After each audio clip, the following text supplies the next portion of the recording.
Hi guys, welcome to Pakistani father and son reaction. मैं उम्मीद करता हूं आप सब खैरियत से होंगे, जाओगे खुश होंगे, आबाद होंगे। मेरा नाम मुजाद मेरा है नाम नदीम। यार भाई, आज का वीडियो बहुत ही ज्यादा मस्त, आज का कंपैरिजन बहुत ही ज्यादा मस्त होने वाला है। आज हम रिएक्ट करने वाले हैं भाई साहब प्रेसिडेंट ऑफ पाकिस्तान की पाकिस्तान डे पर स्पीच और इंडियन प्राइम मिनिस्टर की इंडियन डे पर स्पीच। भाई साहब कितना अंतर है दोनों में, किस तरह की बातें होती हैं, क्या होती है, ये हम भैया देख के देख पता लगेगा कि आखिर मोदी जी किस बारे में बात करते हैं और हमारे पाकिस्तानी किस बारे में बात करते हैं पाकिस्तान डे पर और इंडिया डे पर। बिल्कुल। तो वॉच कर लेते हैं, पहले कौन ऑन करते हैं स्टार्ट। आज के दिन उन लाखों मुसलमानों की कुर्बानी की याद ताज़ा करते हैं अच्छा। जिनकी कुर्बानियों के नतीजे में ख्वाब हकीकत में बदला। अच्छा। आज हम वतन के शहदा और गाजियों को खिराज तहसीन पेश करते हैं। ये हमारा प्राइम मिनिस्टर, वो अपना प्रेसिडेंट। प्रेसिडेंट। ओ अच्छा, कापी पास रखी हुई है। ख्वातीन और हजरात, पाकिस्तान का मकसद एक ऐसा मजबूत और जदीद इस्लामी फलाई मुमलकत है जहाँ मसवात का बोलबाला हो और कानून और इंसाफ की हुक्मरानी हो। आज के दिन पूरी कौम उसी इत्तेहाद के साथ मना रही है। क्या बोल रहा है भाई? भाई जैसे देख के भी नहीं पड़ा। हमने बहुत सी कुर्बानियां देकर आज़ादी हासिल की है। आज़ादी की इस नेमत को तहफ़्फ़ुज़ इससे भी बड़ा फ़र्ज है। अल्हम्दुलिल्लाह हमारी कौम और अफवाज मातरे वतन की तहफ़्फ़ुज़ और आज़ादी के लिए हिफाजत के लिए कभी किसी कुर्बानी देने से पीछे नहीं हटे। अल्हम्दुलिल्लाह कायदे आज़म के अल्फाज यूनिटी, फेथ एंड डिसिप्लिन पर हम वक्त की हर आजमाइश पर पूरा उतरे। हमने बैरूनी और अंदरूनी दहशतगर्दी का मुंह तोड़ मुकाबला किया है। मुकाबला हो रहा है ना इंटरनल दहशतगर्दी का, क्या बना हुआ है देख लो। मस्जिदों को भी नहीं छोड़ते अगले। भारत पाकिस्तान को हमेशा मैली आंख से देखता है और दूसरी जानब फितना अल ख्वारिज और दीगर दहशतगर्द तंजीमें अपने नापाक मकसद के हौसले में खुशाइन है। हम इन सब को बता देना चाहते हैं कि पाकिस्तान की अवाम और मुसल्लह अफवाज साथ साथ खड़े हैं और इनकी नापाक अज़ाइम को नाकाम बना दे के इंशाअल्लाह। बोल तो ले यार, इंडिया क्या कर रहा है? बोले जा नहीं रहा, बोलते हुए भाई सब कांप रहा है। हमारी नौजवान नस्ल में नफरत और मायूसी फैलाने को देश की तरक्की की कोई बात नहीं, खुशी की जा रही है, कोशिश की जा रही है। हमें इसका भी मुकाबला करना होगा। मुकाबला भी नहीं पड़ा। फिफ्थ जनरेशन वॉरफेयर एक चैलेंज की सूरत इख्तियार कर गई है।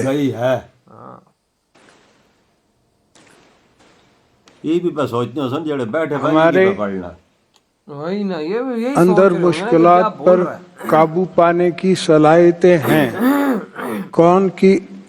क्योंकि हम एक बाहौसला कौम है। हमें अपनी कौम की तवानाई सियादतें पर इत्मीनान है और हम भी मुश्किलात से नहीं घबराते।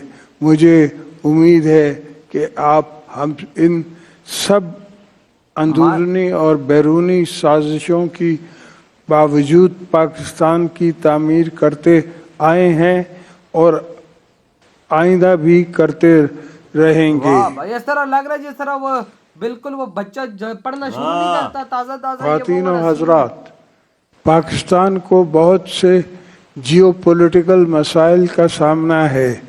हमारे बहादुर मुसल्लह अफवाज अवाम के शाना बेशाना बिल्कुल सोया हुआ था, बेशुमार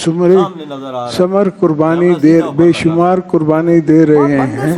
भाई हम ये अपनी भाषण दे रहे हैं। सरहदों की हिफाजत, मेशत और ज़राअत को मुस्तहकम करेंगे, तावीनी मुस्तहकम कैसे? और सीधा मजबूत तहफ़्फ़ुज़ करेंगे। का यकीनी बनाएंगे और अपनी नौजवान नस्ल नौजवानी के लिए नौजवानी। रोजगार पैदा करेंगे। अब देखते हैं भाई इंडिया डे पर क्वेश्चन। अच्छा हमारे यहाँ पे बहुत सेना दी है।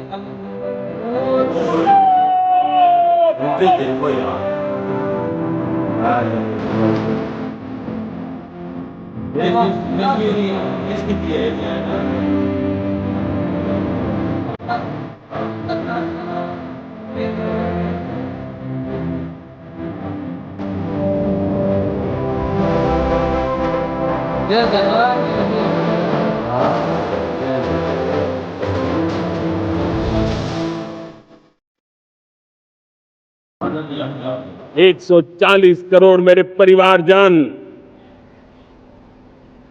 अगर संकल्प लेकर के चल पड़ते, हाँ, एक दिशा निर्धारित करके चल पड़ते, कदम से कदम मिलाकर, कंधे से कंधा मिलाकर अगर चल पड़ते हैं, तो चुनौतियां कितनी भी क्यों ना हो, अभाव की मात्रा कितनी ही तीव्र क्यों ना हो, संसाधनों के लिए जूझने की नौबत हो तो भी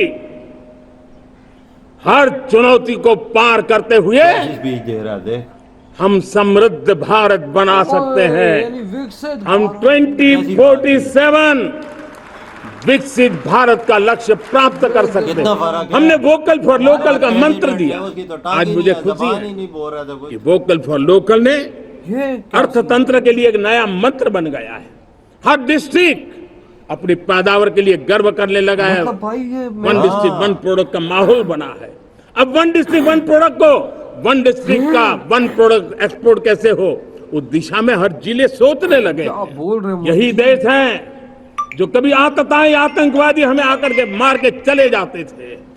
जब देश की सेना सर्जिकल स्ट्राइक करती है, जब देश की सेना एयर स्ट्राइक करती है, देखो ये किस तरह तो देश के नौजवानों का सीना ऊंचा हो जाता है, तन जाता है, गर्व से भर जाता है।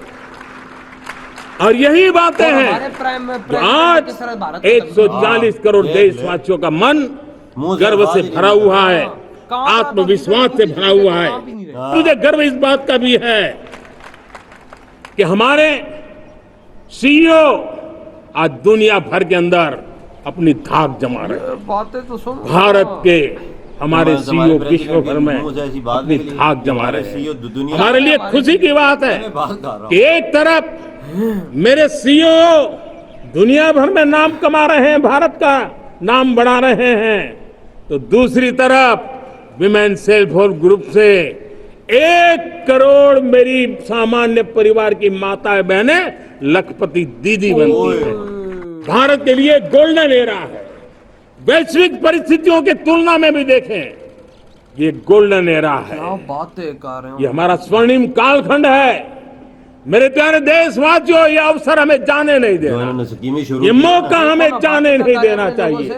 और इसी मौके को पकड़ करके अपने सपने और संकल्पों को लेकर के चल पड़ेंगे तो हम देश की स्वर्णिम भारत की जो अपेक्षा और हमें विकसित भारत का 2047 का लक्ष्य हम पूरा करके रहेंगे। हमारे लोग, हमारा जो मध्यम वर्गीय परिवार है, कितना फर्क है, मध्यम वर्गीय परिवार को क्वालिटी ऑफ लाइफ, बातें कर रहा है, वो स्वाभाविक उसकी अपेक्षा रहती है। वो हमारा देश के लिए बहुत देता है, तो देश का भी दायित्व है कि उसकी जो क्वालिटी ऑफ लाइफ पे जो उसकी अपेक्षाएं हैं, सरकार की कठिनाइयों से मुक्ति की उसकी जो अपेक्षाएं हैं, उसको पूर्ण करने के लिए हम निरंतर प्रयास करते हैं। और मैंने तो सपना देखा है कितनी कि 2047 जब विकसित भारत का सपना होगा तो उसकी एक इकाई ये भी होगी कि सामान्य मानव के जीवन में सरकार की दखलें कम हो, जहां सरकार की जरूरत हो वहां अभाव न हो, और जहां सरकार की बेकारण प्रभाव भी न हो, इस प्रकार की व्यवस्था पर हम प्रतिबद्ध हैं। बिहार का हमारा गौरवप्रद इतिहास रहा है। नालंदा यूनिवर्सिटी का पुनर्निर्माण किया है।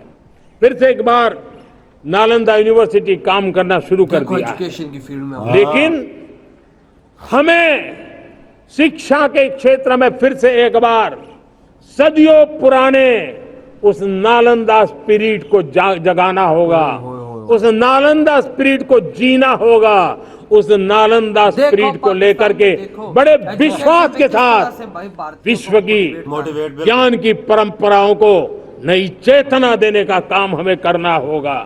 करीब 25,000 युवा हर साल विदेश में मेडिकल एजुकेशन के लिए जाते हैं और ऐसे ऐसे देश में जाना पड़ रहा है, कभी कभी तो मैं सोचता हूं तो हैरान हो जाता है।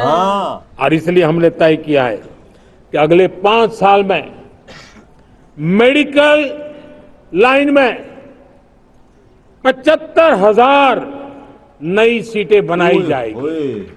भारत को किसी को भी हॉस्पिटैलिटी का सामर्थ्य भारत में सबसे ज्यादा है। अगर ये सिद्ध हो चुका है तो साथियों, हिंदुस्तान का सपना है कि 2036 में जो ओलंपिक होगा वो मेरे हिंदुस्तान की धरती पर हो। इसके लिए हम तैयारी कर रहे हैं, उसके लिए हम आगे बढ़। अब विश्व के लिए ओलंपिक हमें जा रहे हैं, बातें सुनो उनकी। डिजाइन ऑफ का क्षेत्र, डिजाइन इन इंडिया, इस पर हमने बल देना है। हमें कोशिश करनी है अब इंडियन स्टैंडर्ड, इंटरनेशनल स्टैंडर्ड बनने चाहिए। देखो ना फर्क कितना, इंडियन स्टैंडर्ड इंटरनेशनल स्टैंडर्ड बनेंगे तब हमारी हर चीज को सहजता से मोहर लग जाएगी। मैं राज्य सरकारों से आग्रह करता हूं कि आप निवेशकों को आकर्षित करने के लिए स्पष्ट नीति निर्धारित कीजिए, गुड गवर्नेंस का आश्वासन दीजिए, देखो ना अपने लॉ एंड ऑर्डर सिचुएशन के लिए उनको भरोसा दीजिए। कमाल है यार। हर राज्य एक तंदुरुस्त स्पर्धा में आगे आए। राज्य के बीच निवेशकों को खींचने के लिए स्पर्धा होनी चाहिए निवेशकों के लिए, ताकि उनके राज्य में निवेशक आएंगे, उनके राज्य के नौजवानों को स्थानीय रूप से अवसर मिलेगा, रोजगार का अवसर मिलेगा। नीतियों में परिवर्तन लाना चाहिए तो ग्लोबल रिक्वायरमेंट के अनुसार नीतियों को राज्यों ने परिवर्तित करना चाहिए। लैंड की आवश्यकता है तो राज्यों ने लैंड बैंक बनानी चाहिए। रोजगार पैदा करें, गुड गवर्नेंस सिंगल पॉइंट पर काम करने के लिए राज्य जितने प्रोएक्टिव होंगे, जितने ज्यादा प्रयास करेंगे, जो निवेशक आ रहे हैं वो कभी भी वापस नहीं जाएंगे। बांग्लादेश में जो कुछ भी हुआ है उसको लेकर पड़ोसी देश के नाते चिंता होना, मैं इसको समझ सकता हूं। इधर हुई है वीडियो खत्म भाई साहब। हमारे प्रेसिडेंट का भाषण सुनो तो फिर उधर मोदी जी का भाषण सुनो भाई साहब। इंडिया डे पर तो पाकिस्तान डे पर हमारे प्रेसिडेंट का सुन लो क्या भाषण दिए। मतलब हमारे प्रेसिडेंट से बोला नहीं जा रहा था, हालांकि पेपर हाथों में था, पेपर दे के भी नहीं बोला जा रहा था उसे भाई। मुकाबला और भाई साहब भारत को धमकी दे रहे हैं कि भारत से खिल्ली उड़वाने के चक्कर में हम लोग। भारत तो खड़ा हो गया हमारे पूरे पाकिस्तान का मजाक उड़ा रहा होगा कि भाई साहब तुम्हारा प्रेसिडेंट पाकिस्तान डे पे हमें इस तरह से धमकी दे रहा है, जैसे बात ही मुंह से निकल रही। और उधर मोदी जी ने दिया ना सर्जिकल स्ट्राइक, एयर स्ट्राइक की। भाई साहब किस तरह सीना था, कहते हैं जब हम लोग ये बात करते तो हमारा सीना चौड़ा हो जाता है। और यार वो देश को आगे ले जाने की बात कर रहा है, बातें वो करते हैं भाई। जब पाकिस्तान को उन्होंने ललकारा तो ऐसा सीना ठोक के ललकारा, और हमारे वाले जब इंडिया को ललकार हैं तो आवाज टाइट हुई हो। क्या शुक्र है खड़ा हुआ भी था उस बात पे, वो गिरा नहीं है वो बात करते हुए। भाई साहब हमारा पीएम कहता है कि भाई साहब हमने बड़ी कुर्बानियां दी हैं ये। भाई साहब क्या बोल रहे हो भाई?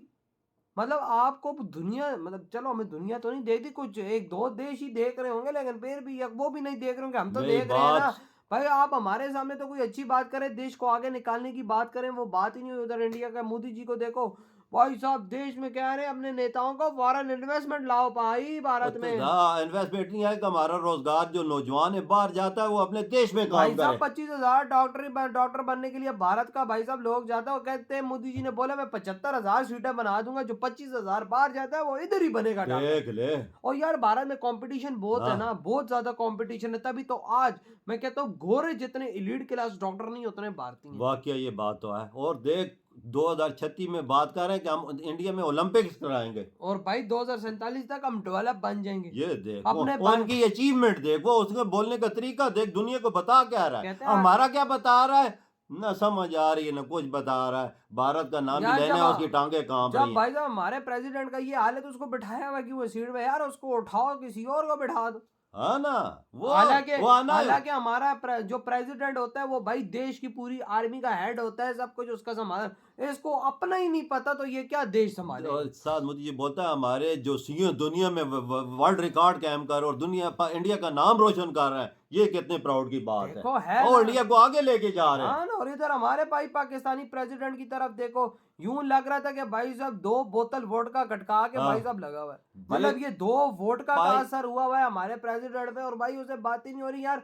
पेपर दे के भी वो बेचारा नहीं बोल पा रहा, उसकी ऐसी कंडीशन है। देखो मजाक नहीं उड़ाना चाहिए, लेकिन एक कंडीशन में बात करनी चाहिए, उस बेचारे की ऐसी कंडीशन नहीं है वो बोल सके। देखो मोदी लेकिन जी, फिर भी उसको कुर्सी पे बैठाया, यार उठाओ उसको, मोदी जी किसी और बात को कर- बैठाओ यार। बिल्कुल हमारे प्रेसिडेंट भाई साहब, यार अब तुम भारत इंडिया का क्या मुकाबला करते हो, ये हाल है दोनों वो तो देशों देख में। Modi ji make in India की बात करता है हाँ, साहब। और देख, इधर हमारा पीएम से भाई साहब बात ही नहीं हो रही। एजुकेशन की बात करता है, नौजवानों को आगे लेके जाने वही की, ना। अपने कंट्री को आगे ले जाने की बात करता है। तुम्हारे प्रेसिडेंट ने बोला कि हम आगे लेके जाएंगे, उसने बोला कोई ऐसी चीज सामने आई है, ना भाई ना। उसकी तकरीर तो लोग सोए हुए थे। हाँ देख लो, इधर मोदी जी के लोग कान लगा कर सुनता है कि काम की बात कर रहा वही है। ना। और देख उन्होंने लखपति बीबी का बीबियों का बात की है, हाँ भाई जो साहब। उन्होंने पैसे दिए, लोगों को कर्जे दिए हैं, और उस पे कारोबार उन महिलाओं ने खोले हैं तो भाई उन पे लखपति बन गए। लखपति बनी हो, उस पे भी बात की। भाई वो मोदी जी हैं, और इधर फर्क देख लो क्या फर्क है, इधर तो सोए हुए थे सारे। हाँ तो भाई आपके क्या थॉट इस वीडियो के बारे में, तेरी वीडियो तुम तो करते हो? बाय।